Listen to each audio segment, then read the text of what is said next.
এতক্ষণ আমাদের মায়ের স্তুতি, মায়ের বন্দনা, মায়ের জল্পনা কল্পনা, মায়ের চরণে পাদর্ঘ্য প্রদান করে এবার বিষয় তো আমার কমিটি থেকে সিদ্ধান্ত করে বলেছে মায়ের ভূমিকায় অভিনয় করতে হবে। আর আমার বিপক্ষের প্রতিদ্বন্দ্বী যিনি সমীর বিশ্বাস, ওনাকে চাঁদের ভূমিকায় অভিনয় করতে হবে।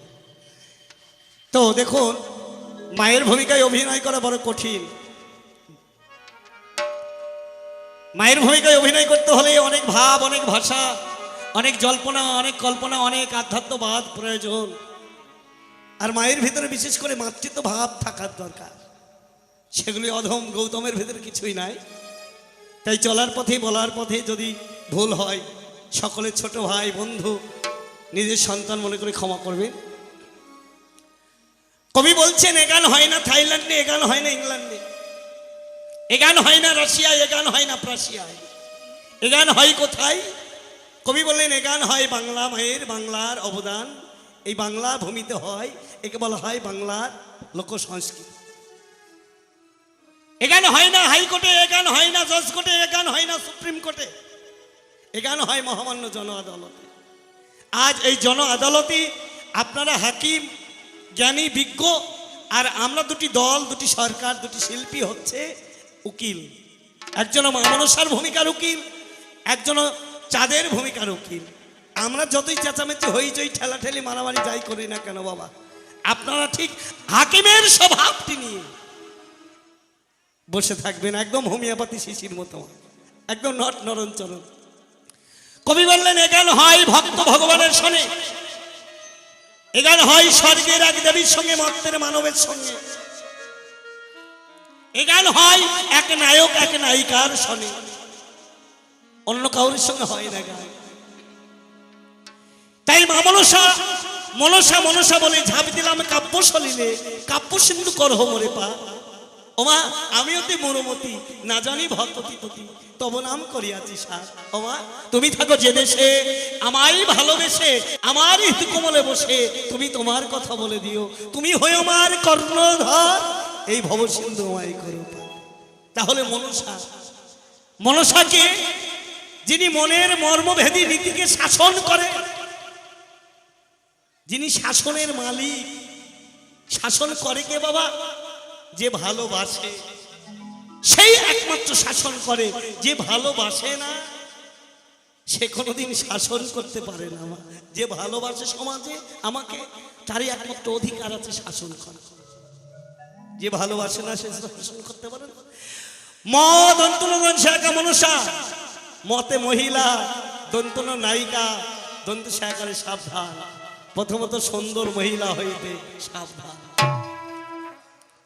এই মনসা শিবের কন্যা ভুবন মান্না, এই মনসার বাস পাতাল ভুবনে। আর আধ্যাত্ম কবি বলছে মা মনসা আমার মানব দেহে চতুর্দল পদ্মে 3.5 পিছে বেষ্টিত করে নিজ পচ্ছ নিজ গহ্বরে মা আমার কাল নিদ্রায় ঘুমিয়ে আছে। এই মায়ের কাছে পৌঁছাতে হলে, মায়ের কাছে যেতে হলে আগে মাকে জাগৃত করতে হয়, তারপরে মার কাছে যেতে হয়। আর যদি কেউ কামক পুরুষ মাকে না জাগিয়ে হিংস্র মনোবৃত্ত নিয়ে যদি মায়ের কাছে পৌঁছায়, মা তাকে কান্তি ধরি ঠাস ঠাস করে চড় মারে, তাহলে এই মা শিবের কন্যা। আমার বাবার নাম পশুপতি, আমার ভাইয়ের নাম কার্তিক গণপতি, আমার দিদি নেত্রবতী। তাহলে আমি কোথায় ছিলাম, কোথায় এলাম, আপনাদের সুর ছন্দের মাধ্যমে আস্তে আস্তে আমরা বিষয় যাই। রাত্রি অধিক হয়ে গেছে, তাই কবি কি বলছেন শোনো। আহা আহা ওরে পদ্ম ফুলে জন্ম আমার,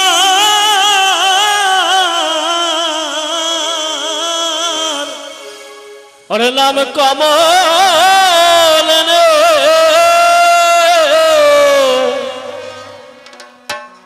ওরে পিতা ঠাকুর নাম রেখেছে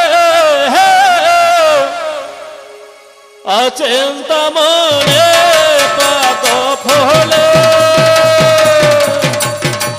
জন্ম আমার নাম কমল, পিতা ঠাকুর নাম রেখেছে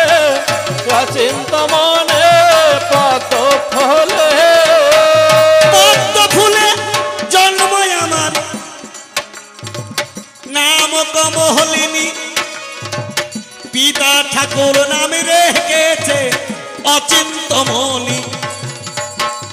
আমার পিতা ভোলানাথ গোসাই আপনাদের জানাই, পিতাই আমার বিষবহনে আজ পদ্ম বনে যায়। পদ ফুল হে জন্ময়া পাহাড় নাম কমল রে, পিতা ঠাকুর নাম রেখেছে অচিন্ত মনে পদ ফুল হে। আমার পিতা ভোলানাথ, এই ভোলানাথের অনেক নাম মা, ত্রিলোচন, দিগম্বর, নটরাজ, নীলকণ্ঠ, আশুতোষ। আশুতোষ শব্দের অর্থ যিনি অল্প সাধনায় তুষ্ট হন। ভোলানাথে এমন বেশি কিছু দেয়া লাগে না মা, এমন দামি জিনিস লাগে না। ধুতরা ফুল বাজারে খুব কম দাম, বেলপাতা আর একটু গাঁজা দিলেই ঠিক আছে। এই যে পাগলা খালি বম বম বলে না, একারে গেলেই হয়ে যাবে। পিতাই আমার বিষব বাহনে পদ্ম বনে যায়, প্রথম আগে নারদ শোনে দেখা হলো ভাই পদ ফুল জন্ময়া পাহাড় নাম কমল রে, পিতা ঠাকুর নাম রেখেছে অচিন্ত মনে পদ ফুল হে। নারদ বলে ও গো মামা কোথায় তুমি যাও? মামা বলে ও গো ভাগিনে আমার কথা নাও। ও মামা, নারদ যে গন্ডগোল বাঁধানোর মূলে মীমাংসার মূলে, নারদ না হলে গন্ডগোল বাঁধে না মা। আর নারদ ছাড়া মীমাংসা হয় না। নারদ বলে মামা ঠাকুর কোথায় তুমি যাও? প্রকাশ করে বলো মামা ধরি আমার পায়ে পদ ফুল হে জন্ময়া নাম কমল রে, পিতা ঠাকুর নাম রেখেছে অচিন্ত মনে পদ ফুল। মামা বলে ও গো ভাগিনে আমার কথা লবে, আমি যাই গো পদ্ম বনে বলাই বর্তমানে। এই না কথা শুনে নারদ ঢেকির বাহনে তরা করে গেল হয়ে আমার কৈলাস ভুবন। বলে পদ ফুল হে জন্ময়া নাম কমল রে, পিতা ঠাকুর নাম রেখেছে অচিন্ত মনে পদ ফুল। কৈলাসেতে গেল নারদ আপনাদের জানাই, মামি মামি বলে ডাকে নারদ গোসাই। ও মামি, মামি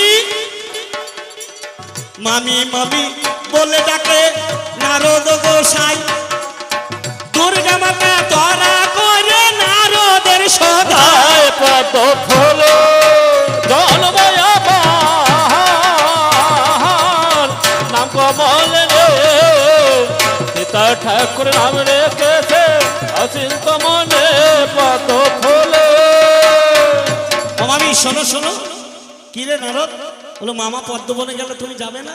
যেই বলেছে বুঝলে নারদ কালে কালে এ কথা শুনে চণ্ডী মাতা কয় না কথা, বেজার হলো মনে।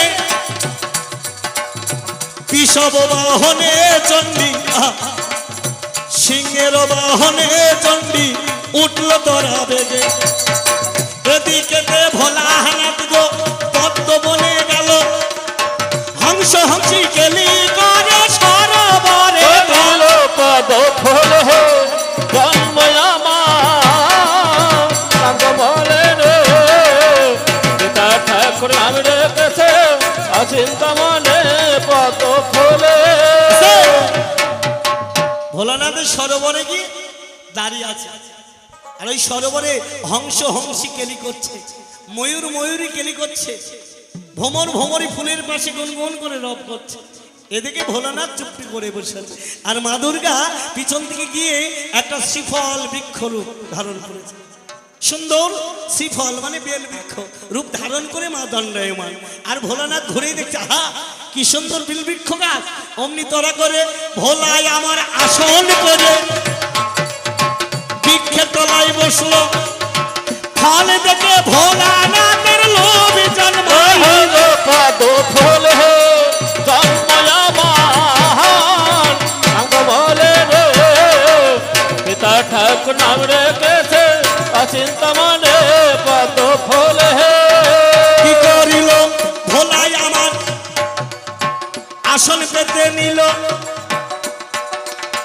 একটি গাছে দুটি ফল গো নয়নে হেরিল।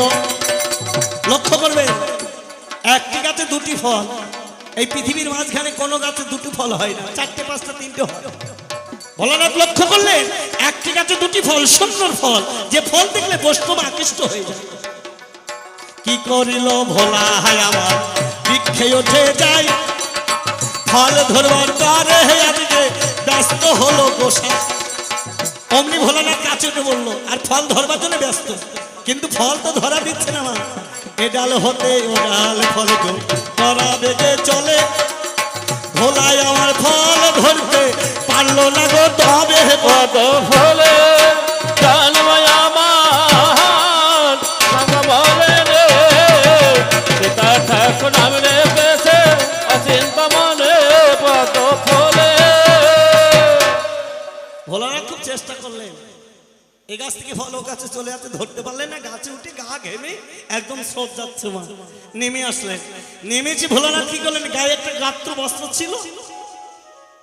অমনি গাটা মুছছে, বুঝলেন? যারা গাছ উঠেছে তারা জানেন গা কত ঘামে গাছ উঠছে। কি গো বাবা, গাছ উঠলে গা ঘামে না? যারা খেজুর গাছ কাটে দেখবেন, একটা গাছ কাটলে চৈত্র মাসে যদি একটা খেজুর গাছ কাটেন, গাছের কপালিতে রস বেরোনোর আগে নিজের কপালে রস বেরিয়ে যাবে।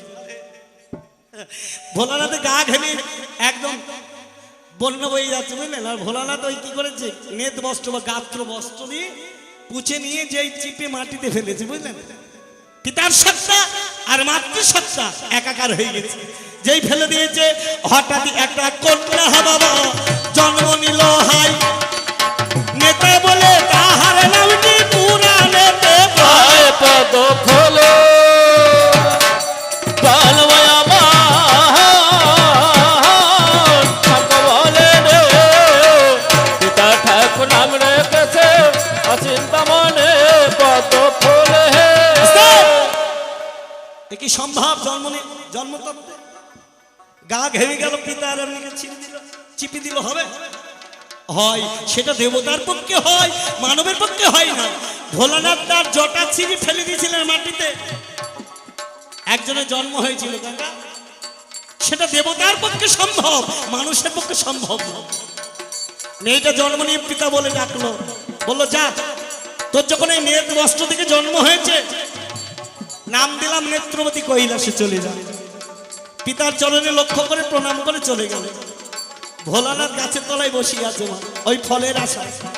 পরম বৈষ্ণব ভোলানাথ গো গাছের তলায় ভাই, হস্ত পেতে বসে আছে ভোলানাথ গোসাই।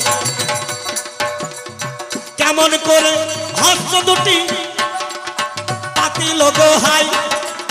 চণ্ডীস্থল ভেবে বাবা চাপ দিয়ে রায় পদ ফুল জন্ময় আমার সঙ্গ বলে রে পিতা ঠাকুর নাম রেখেছে অচিন্তা মনে পদ ফুল। ভোলানাথ গাছের তলায় বসে মনে মনে ভাবছেন, বুঝলেন? হাত দুটো পেতে দিয়েছে, ভাবুক তো, প্রেমের ভাবাবেগে বেশি গেছে। যেই হাত পেতেছে আর ভোলানাথ মনে মনে ভাবছে, ওই চণ্ডী স্তন আমার হাতে পড়েছে। আর যেই চাপ দিয়েছে আর ভোলানাথের শুক্র স্খলন হয়ে গেল। আস্তে এই গোসাইরা বাবা যোগের ঘরে যোগ লাগে, বিয়োগের ঘরে বিয়োগ লাগায় না। আমাদের তো বাবা যোগ বিয়োগের সময় নাই, যখন তখন আমরা শুরু করে দিই। পরম বৈষ্ণব ভোলানাথ গোসাই যে চাপ দিয়েছে, মহাবস্তু শুক্র স্খলিত হয়ে অমনি বাম হাতে ধরে। আচ্ছা, বাম হাতে ধরলেন কেন? ভোলানাথ ডান হাতে ধরলেন না কেন? বাম অর্থাৎ অনাদির আদি নারায়ণ, তিনি তার বাম ভাগ থেকে এই প্রকৃতি সৃষ্টি করেছেন। আদি শক্তিকে সৃজন করেছিলেন। এই আদি শক্তি ছাড়া পিতৃধন কেউ ধারণ করতে পারে, অর্থাৎ আমার দুর্গা মা ছাড়া কেউ এই সত্তাকে ধারণ করতে পারে। বাম হাতে ধুয়ে ভোলানাথ কি করলো, সেখানে দেখছে একটা পদ্ম ফুল পরিস্ফুটিত। ওই পরিস্ফুট ফুলে অমনি শুক্র রেখে দিয়েছে, চকচক করছে শিবের বস্তু শুক্র। ওখানে দুটি পাখি থাকে, খেমার খেমি। এই লক্ষ্য করুন, খেমার খেমি, দুর্গা মায়ের নাম খেমি। ওই খেমি পাখি, প্রকৃতি পাখিটা সেবা করলো, খেয়ে শিববস্তু খেয়ে আর চলতে পারছে না, শরীর বিষম্বর। যে ডালে গিয়ে বসছে সেই ডাল ভেঙে যাচ্ছে। পাখি ভাবে কেমন করে কোথায় যাব ভাই, কেমন এতে মুক্তি পাবো জগৎ মাঝায়। পদ ফুলে জলময় আমার নাম কমলে নে পিতা ঠাকুর নাম রেখেছে অচিন্তা মনে।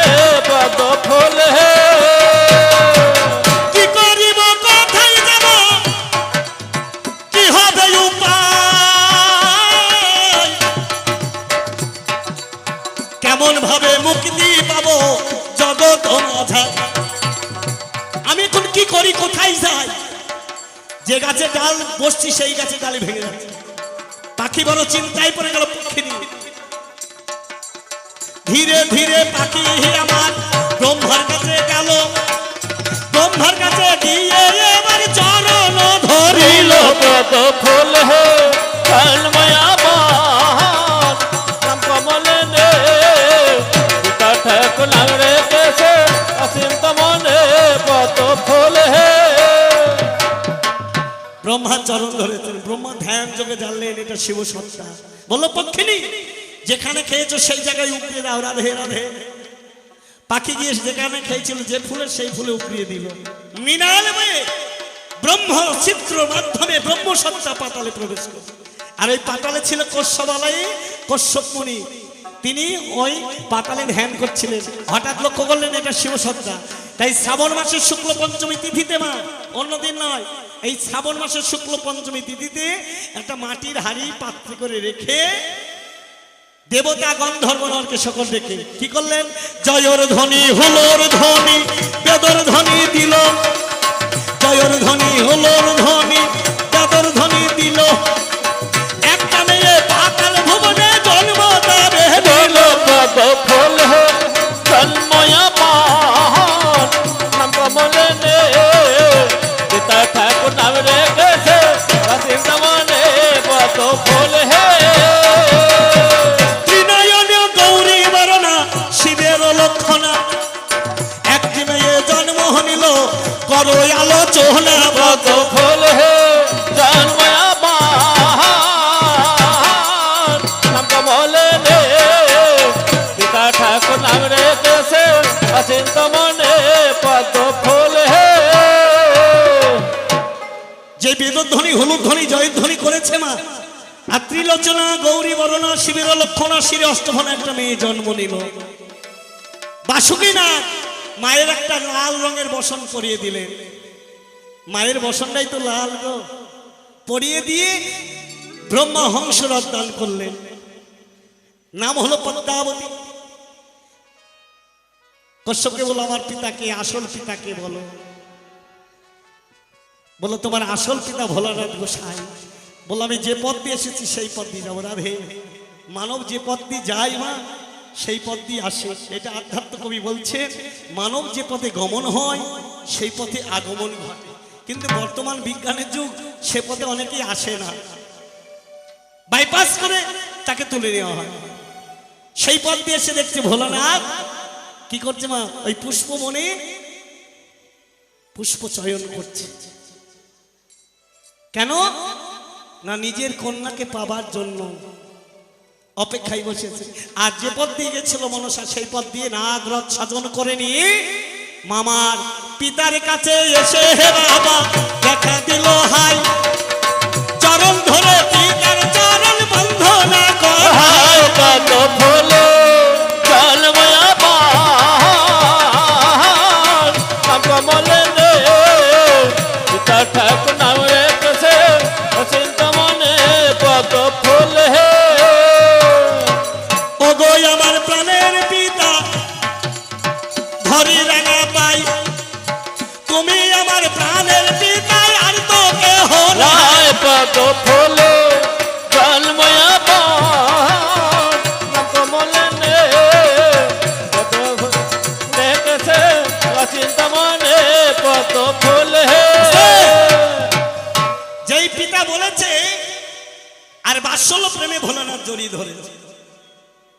অনেকে বলে তোমার বাবা পদ্মবনে তোমাকে জড়িয়ে ধরিয়েছে, টাইরি নাইরি করেছে, লজ্জা করে না? আচ্ছা বাবা বলুন তো, আমার বাবা হয়তো বাইরে আছে, দূর দেশে অনেকদিন কাজ করছে, মেয়ে বাড়িতে আছে, বাবার সঙ্গে যদি মেয়ে দেখা হয়, বাবা যদি জড়িয়ে ধরে, সেখানে কামের উদয় হয়? হয় না। যদি উদয় হয়, বিবেকের দংশনে হাতুড়ি দিয়ে তাকে পিষে পায়ে তোলায় রাখতে হয়। রাধে রাধে। জড়িয়ে ধরে বললো মারে এতদিন পরে এসেছিস? বলে হ্যাঁ পিতা এসেছি। আমার তোমার আলাই নিয়ে যাবে না? বলো কেন নিয়ে যাবো না? ভোলানাথ কি করলেন? তরা করে কন্যা হারে এবার করঙ্গি দই করে কইলে ধামে নিয়ে গেলেন, দেখো সযতনে পদ ফুলে জলময়া পান নাম কমলে নে পিতা ঠাকুর নাম রেখেছে চিন্তা মনে পদ ফুলে। কৈলাসে গেলাম, আমার দিদির সঙ্গে পরিচয় হলো। বললো এটা তোমার দিদি নেত্রবতী, নেতা, যিনি নেতৃত্ব দেন, যিনি পথপ্রদর্শক, যিনি আলোর সন্ধান দেখায়, তিনিই হচ্ছেন নেতা। নেতা শব্দের অর্থ গুরু, নেতৃত্ব দেন যিনি। আমার দেহের নেতৃত্ব দেন আমার শিক্ষক। আমি গান শিখেছি, আমাকে একজন নেতৃত্ব দিয়েছেন, তিনি আমার গান। প্রত্যেক কাজে মানুষের একজন করে নেতার প্রয়োজন। এই রাজনীতি দলের নেতা না, আমাদের চলার পথে নেতৃত্ব দেওয়ার জন্য অনেক গুরু থাকে, যাদের উপদেষ্টা গুরু বলা হয়। বললো এ যা বলবে তুমি তাই করবো। ভোলানা বললো বাবা ঠিক আছে তাই করবো। তা তোমাদের ইন্দ্রালয়ে আমাকে একটু যেতে হবে বাসনা। বললো মা যেতে হবে না। বললো না বাবা যাবো। এখন মেয়ে বাবার কাছে জড়িয়ে ধরেছে, মেয়ে বাবা কি করবে? বললো ঠিক আছে চল। তোমার গেছে তো ওই স্বর্গে সকল দেবতা নিজ নিজ যজ্ঞ সিংহাসনে বসে আছে, সবাই একটা সিংহাসন খালি। মনসা মনে মনে ভাবছে এই সিংহাসনটা হয়তো আমার জন্যে, কারণ আমি দেবাদীপ ভোলানাথের কন্যা। যেই বসতে গেছে ইন্দ্ররাজ বলছে মনসা, 4 পা পিছিয়ে আসলেন মা। তুমি যে সিংহাসনের কাছে যাচ্ছ ওই সিংহাসনটা তোমার বটে, কিন্তু মর্তে যার পূজা নাই, স্বর্গে তার যোগ্য সিংহাসন নাই, অতএব তোমার এই সিংহাসনে বসা হবে না। মা মনসা পিতা হাত দুটি চরণ ধরে কাঁদতে লাগলেন। আমি না তোমার কন্যা, আমি না ভোলানাথের কন্যা, তাহলে যোগ্য সিংহাসন পাবো না কেন? ভোলানাথ বললো মারে আইন সকলের জন্য সমান, তোমাকে মর্তে যেতে হবে, মর্তে পূজার প্রচলন করতে হবে। যদি মর্তে তুমি পূজা পাও তাহলে তুমি এই সিংহাসন পাবে। কার কাছে যাবো পিতা? বললো মর্তে একজন জন্ম নিয়েছে কোটিশ্বরের ঘরে, নাম তার চন্দ্রকান্ত সওদাগর। সে যদি পূজা দেয় তাহলে তুমি যোগ্য সিংহাসন পাবে, নইলে পাবে না। মা মনসা জ্ঞানী, মহাজ্ঞানী মা মনসা, বৈষ্ণবী ব্রাহ্মণী, জগৎ গৌরী।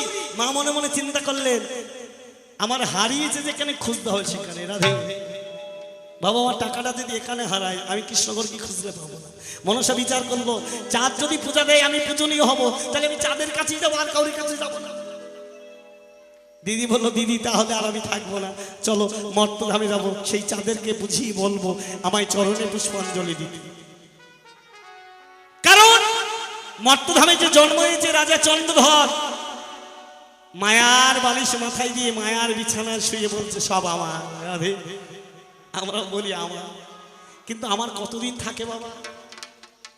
আমি যতদিন সংসারে দিতে পারবো ততদিন আমার। সংসারে যেদিন আমি দিতে পারবো না, সংসার আমাকে পরিত্যাগ করতে হবে না, সংসার আমাকে পরিত্যাগ করে দেবে। আপনি যতদিন দিতে পারবেন আপনার সংসারে মূল্য আছে, দাম আছে। যেদিন দিতে পারবেন সংসার আপনাকে পরিত্যাগ করতে হবে না, এই সংসার আপনাকে পরিত্যাগ করে দেবে। আপনি দোতলা বাড়িটি করেছেন, ওই দোতলায় জায়গা হবে না আপনার। আপনি আপনি যাকে সব দিয়েছেন আপনার বলতে কিছু রাখেনি, সেই সহধর্মিনী সেও বলবে ঘাটের মোড়া যদি মরতো বাঁচতাম। অতএব এই সংসার আমার নয়। আমি কে, কে আমার ইহাত্তা পুত্র হয়, ইহা না জানিলে জীবের কইচিদি হতো। আমি কে, কে আমার আগে জানতে হবে আস্তে, নইলে আত্মসুখ পাওয়া যাবে না। আমরা বলি ছেলে আমার না গো, ছেলে আমার নয়। আমি যেদিন দিতে পারবো না, ছেলে আমার কাছে কি দাবি করবে তুমি আমার জন্য কি করেছো? আরে একবার আয়নার সামনে কি দাঁড়িয়ে বলে না, বিবেকানন্দ বলেছিল তার বাবাকে তুমি আমার জন্য কি করেছো? বিবেকানন্দর বাবা বলেছিল আমি যা দিয়েছি তোকে একবার আয়নার সামনে কি দাঁড়িয়ে দেখ। এত বড় ভজনযোগ্য দেহটা দিয়েছে পিতা, তবু আমরা তার কাছে কি বলি তুমি আমায় কি দিয়েছো? তাই দিদি ওই আমার কথা, আমার শব্দটা আটা কেটে দিতে হবে। রামকৃষ্ণ বলেছিল সব মা, আমার কিছু নাই, সব মা। যে আমার কথা, সেই আমার শব্দের আটা কেটে দেবো। চল দিদি, আর থাকবো না, তাকে উদ্ধারের জন্য আমাকে যেতে হবে। তাই দিদির হাতটি ধরে বলছে আমার মনের বাসনা স্বর্গেতে রব না, রব না, মর্তধামে যাব চলে। আমার মোহনের, বাবা আমার মোহনের বাসনা মত্ততে রব না, স্বর্গতে যাব চলে।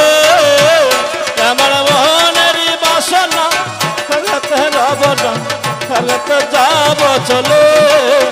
আমার মোহনের, আমার মোহনের, আমার মোহনের বাসনা মত্ততে রব না, স্বর্গতে যাব চলে।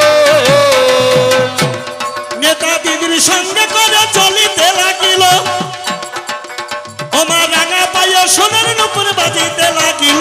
আমার মোহনের, আমার মোহনের বাসনা মততে রব না, স্বর্গতে যাব চলে। আমার মোহনের বাসনা মততে রব না, স্বর্গতে যাব চলে। কত নগর কত গ্রামে চলিতে লাগিল, দিদির হাতটি ধরে মাথা কহিতে লাগিল। আমার মোহনের, আমার মোহনের বাসনা মততে রব না, স্বর্গতে যাব চলে।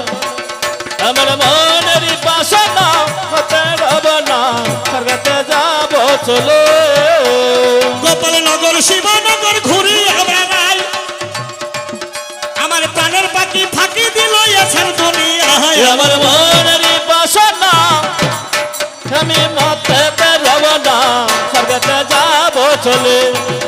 আমার মোহনের বাসনা মতে রব না, স্বর্গতে যাব চলে। ও দিদি কত নগর কত গ্রাম ঘুরলাম তবু পেলাম না। দিদি বলে ও মনসায় আমার কথা লবে, কেমন করে ভক্ত পাবে জগৎ সংসারে। অত সস্তা ভক্ত ভগবানের মিলন ক্ষেত্র তৈরি করা তো সহজ না, কত কষ্ট করতে হবে ভবের মাঝখানে। চলো চলো চলো যাবো